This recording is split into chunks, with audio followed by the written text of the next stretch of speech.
আসসালামু আলাইকুম ওয়া রাহমাতুল্লাহ।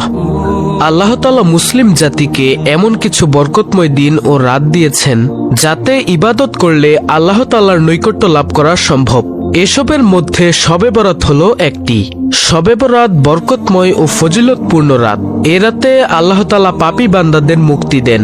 মহানবী সাল্লাল্লাহু আলাইহি ওয়াসাল্লাম বলেন, যখন শাবান মাসের মধ্যবর্তী রাত আসবে তখন তোমরা এ রাতে দাঁড়িয়ে নামাজ আদায় করবে এবং দিনের রোজা পালন করবে।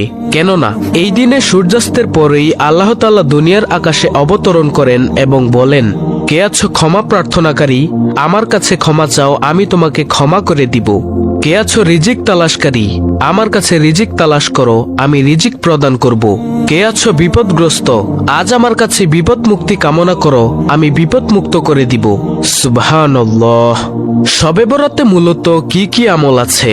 প্রিয় দর্শক, শবে বরাত উপলক্ষে ওই রাতে করার জন্য হাদিসে আলাদা করে এই আমল, এই নামাজ, এত সূরা এতবার, এরকম কোনো কথা কোনো বিশুদ্ধ হাদিস দ্বারা প্রমাণিত না। কিন্তু আমরা অনেকে মনে করি শবে বরাতের নামাজ এত রাকাতে সূরা এভাবে মিলিয়ে পড়তে হয়, দ্বিতীয় রাকাতে এভাবে সূরা মিলিয়ে পড়তে হয়, এগুলো আমরা অনেকে মনে করি। প্রিয় দর্শক, এগুলোর কথা কোনো হাদিস দ্বারা কিন্তু প্রমাণিত না। হাদিসের নামে, ইসলামের নামে মনে করা কোনো কিছু করলে কিন্তু সেটা জায়েজ হবে না। মধ্য শাবানের রাত, যেটাকে আমরা শবে বরাত বলি, এই রাতে আল্লাহ তাআলা বান্দাদেরকে সাধারণ ক্ষমা ঘোষণা করেন। এই রাতে একেবারে কোনো মর্যাদা নেই, ব্যাপারটা কিন্তু সেরকম না।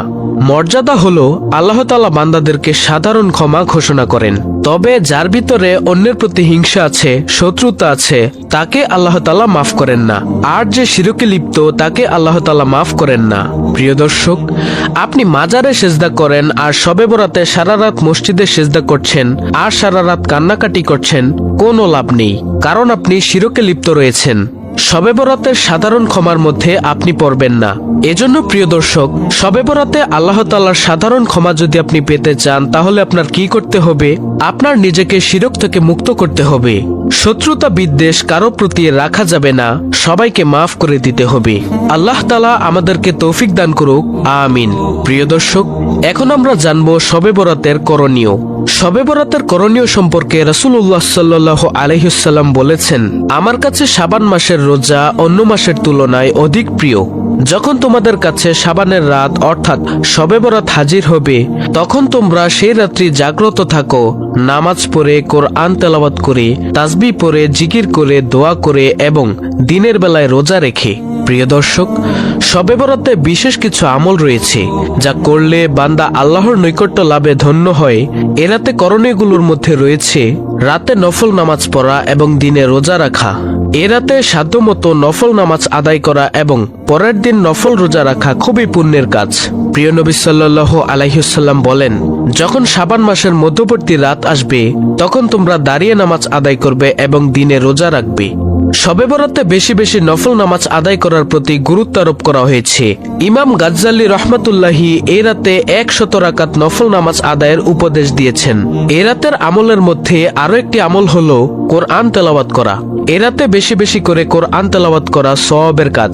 পবিত্র কোরআনের একটি অক্ষর পাঠ করলে 10টি নেকি পাওয়া যায়। বেশি বেশি দোয়া করা, কবর জিয়ারত করা।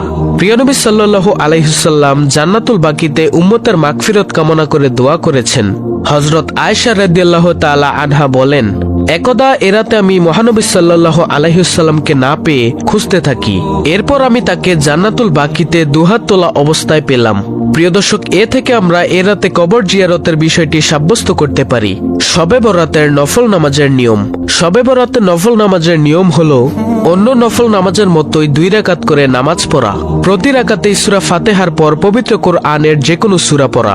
এরপর যথা নিয়মে রুকু সেজদা করা এবং অন্য রুকুনগুলো আদায় করা। এভাবে 2 রাকাত নামাজ শেষ করা। 2 বা 4 রাকাত নামাজ শেষ করার পর দোয়া, দুরুদ, তাসবিহ, তাহলিল পড়া, জিকির করা, কোরআন তেলাওয়াত করা। এরপর আবার নামাজে দাঁড়ানো। নামাজের পর আবার জিকির আজকার, কোরআন তেলাওয়াত, তওবা, ইস্তেগফার, দ্বীনি আলোচনা করা, কোরআন হাদিসের ব্যাখ্যা পড়া ইত্যাদি। প্রিয় দর্শক, এইভাবে সাধ্য অনুযায়ী যত রাকাত নামাজ পড়া যায় পড়তে পারেন। রাকাতের নির্দিষ্ট কোনো সংখ্যা নেই। পবিত্র কোরআনুল কারিমে যথাসাধ্য নফল ইবাদত করার প্রতি ইঙ্গিত রয়েছে। আল্লাহ তাআলা সাধ্যের বাইরে কোনো কিছু চাপিয়ে দেন না। এ ব্যাপারে বাড়াবাড়ি ছাড়াছাড়ি কোনোটাই করা যাবে না। এই নিয়মটি এজন্য বলা হলো যে একাধারে একটি আমল করতে থাকলে হয়তো কারো কারো একঘেয়েমি আসতে পারে, তাই পরিবর্তন করে, যেমন নফল সালাত আদায় করার মাঝে মাঝে কোরআন তেলাওয়াত করা, জিকির আজকার করা, তাসবিহ তাহলিল পাঠ করা ইত্যাদি, এই আমলগুলো করে বরকতময় এই রাত্রি ইবাদতে কাটিয়ে দেওয়া সহজ হবে।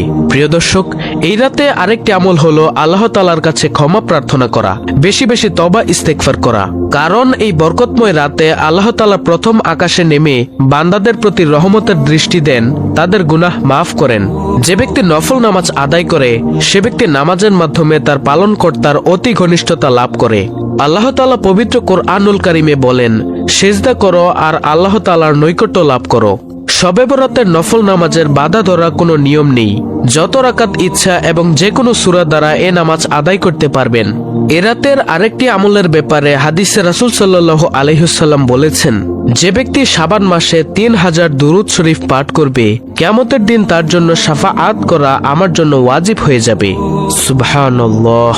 উল্লেখিত একটি হাদিসে বর্ণিত আছে, যে ব্যক্তি এ রাতে ইবাদত করে তাকে সমস্ত বছরই আল্লাহর নিকট ইবাদতকারীগণের মধ্যে লেখা হয়। হাদিস শরীফে বর্ণিত হয়েছে, রাসূলুল্লাহ সাল্লাল্লাহু আলাইহি ওয়াসাল্লাম বলেছেন, যে ব্যক্তি শাবান মাসের শুক্রবারে 4 রাকাত নফল নামাজের প্রত্যেক রাকাতে সূরা ফাতিহার পর সূরা ইখলাস 50 বার পড়ে, সে একটি হজ ও একটি উমরার সওয়াব পাবে। রাসূলুল্লাহ সাল্লাল্লাহু আলাইহি ওয়াসাল্লাম বলেন, যে ব্যক্তি ওই রাতে 100 বার ও ওই দিনে 100 বার আমার উপর দুরূদ শরীফ পড়বে, তার উপর দোজখের আগুন হারাম হয়ে যাবে এবং আল্লাহ তাআলা তাকে বেহেশতে দাখিল করবেন। সুবহানাল্লাহ। সর্বশেষ এ রাতের দোয়া, লা হাওলা ওয়ালা কুওয়াতা ইল্লা বিল্লাহি। মোনাজাতের মধ্যে এটি বলে দোয়া করা যেতে পারে। আরো একটি হাদিসে আছে, যে ব্যক্তি উক্ত তারিখে ইবাদতের উদ্দেশ্যে সন্ধ্যায় গোসল করবে, তার গোসলের প্রত্যেক পানির পরিবর্তে তার আমলনামায় 700 রাকাত নফল নামাজের সওয়াব লেখা হবে। গোসল করে 2 রাকাত তাহিয়াতুল ওযুর নামাজ পড়বে, তারপরে বাকি আমলগুলো করবে। প্রিয় দর্শক, ভিডিওতে বলা প্রত্যেকটি আমল যদি আপনি শবে বরাতের রাতে করতে পারেন, ইনশাআল্লাহ আল্লাহ রাব্বুল আলামিন এ রাতের উসিলায় আপনাকে অবশ্যই ক্ষমা করবেন। আল্লাহ রাব্বুল আলামিন আমাদের সকলকে শবে বরাতের আমল করার তৌফিক দান করুন। আমিন।